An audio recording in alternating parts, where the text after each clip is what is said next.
Hey everyone, welcome to Dabbles Gaming. My name's Dabbles because that's what I do. Today we have Dead Pixels, so let's check it out.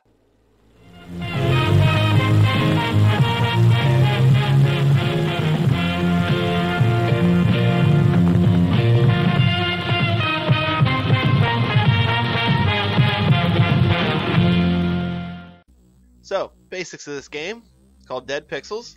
It's by CSR Studios. They made it around 2011, and I believe a couple of game modes were made in 2012. It is available for the Xbox and the PC. It'll run you about $2.99 American. I believe it's also $2.99 in British pounds. It is a side-scrolling beat-em-up style game. You can get it on Steam, Xbox Live Arcade, over at Amazon, and a host of other sources that you can find on their website. As always, links are in the description. The toxic waste spills its way into the water supply, causing the recently deceased to rise from their graves. Now you have to shoot your way through the hordes of undead to reach your only hope of survival. That's what it says in the info section of the Dead Pixels website, and that about covers the basics of the game. Dead Pixels is one of the coolest concepts that I've seen in a long time, one of the zombie genre much needed. Now most games in the zombie genre fall into the survival category of gaming, wherein you play as a single character in first person who must make their way out of the apocalypse in one piece. Dead Pixels take this idea and turns it on its side, literally. Dead Pixels is a side-scrolling beat-em-up style game, very much reminiscent of old titles like Double Dragon and Final Fight, except the thugs and gangbangers are replaced with brain-addicted zombies. Now you play as a nameless character stuck in New Hexington, New York, right after the zombie apocalypse has started, and the city is placed in quarantine. With only your shotgun and a couple other supplies you manage to grab, you start out across the city in search for other survivors with a helicopter so you can get the hell out of there. Also, like Double Dragon and Final Fight, you can play the game in local co-op mode with 2 players. This is easier to do on the Xbox than on the PC unless you have gamepads. Now after choosing the number of players, you get a laundry list of difficulties to choose from. The only difference I really noticed between the choices is the number of streets you need to traverse before you reach your goal. There are also 3 game modes to choose from. Each of the game modes can be played in order and act as continuations of the storyline. It's a really interesting idea, and the fact that item drops and types of zombies in each playthrough are randomly generated, the replay factor in this game is through the roof. In the original game, Dead Pixels, you play as a nameless survivor and possibly his nameless friend, and attempt to make it through a number of streets to the salvation of the helicopter. Along the way, you can scavenge through abandoned houses for supplies, or stop in shops conveniently marked with green arrows. In the shops, you can purchase new weapons, ammo, usable items, thrown weapons, and even upgrade your character to allow you to survive easier. You can also sell any outdated items or extra baggage that you happen to acquire along the way. Some shops even look for specific items and are willing to pay a premium price for them. Shops are also where the game allows you to save, which is highly recommended. As you move from street to street, the number of zombies and their difficulty increases. The first time I played the game, I didn't notice the upgrade option in the shops and was able to make it to the last street relatively in one piece. Upgrading just makes this task all the more simple. Once you reach the last street, you are only allowed to access the helicopter after you defeated the boss zombie in that area. So, not only do you have to survive an ever-spawning horde of lesser zombies, but you also have to defeat the boss, who typically has an insane amount of health and some sort of special ability. To make matters worse, the survivors don't pinpoint exactly who the boss is. I hope you stocked up on some ammo for this one.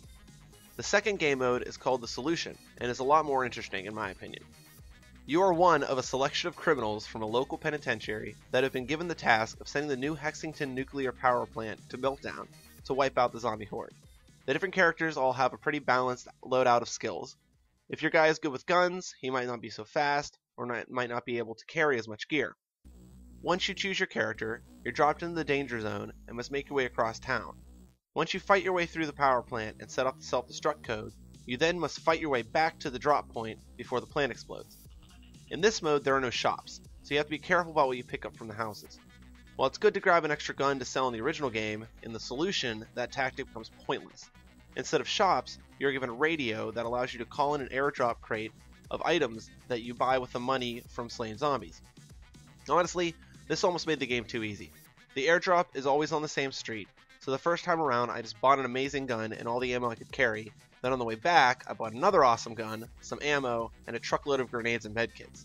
Also, because I was in escape mode on the way back, I didn't bother killing all the zombies for cash, I just killed the ones that got in my way. To balance this, they do throw a few of the boss zombies from the original mode at you along the way to try to slow you down. Most of them are easy to avoid, except for one really fast one that almost killed me on 2 separate occasions. Now the final mode is called The Last Stand, and is effectively a horde mode that you see in a lot of other zombie games. The entire goal is to survive through a set number of waves of zombies, taking them out in the fastest time possible. There's also an endless mode on this, where you just go until you die. It's pretty much like other horde modes, where you're paying for points, effectively.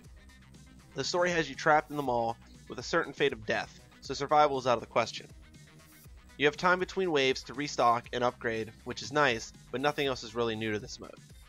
Now, aside from the gameplay, this game is nostalgic to the max. The 8-bit style is beautifully simplistic, and like most good 8-bit games, it doesn't take itself too seriously.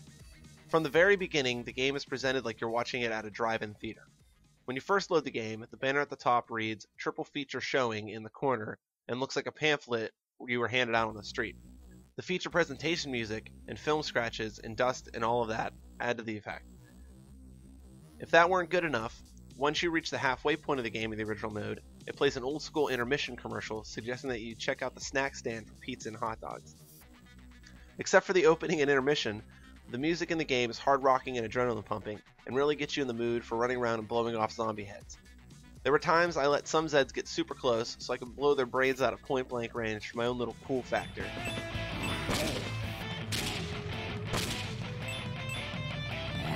The entire soundtrack is also available for download for free with a link through the Dead Pixels website. Now, I am a huge fan of zombie pop culture and almost an elitist when it comes to what I enjoy from the genre, and Dead Pixels was everything I was expecting and more. The original story mode alone has everything you can ask from a zombie survival beat-em-up, but it also added 2 other game modes for the same price. I almost feel like I didn't pay enough for it.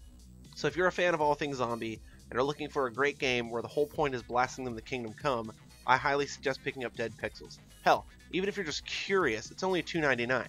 That's about as much as you're going to pay for the energy drink you'll be chugging, just so you can keep up with the action. So go check out the website at deadpixelsthegame.com for more info, and thank you to CSR Studios for bringing us this awesome title. As always, thank you for watching. I've been Dabbles, and you guys have been awesome.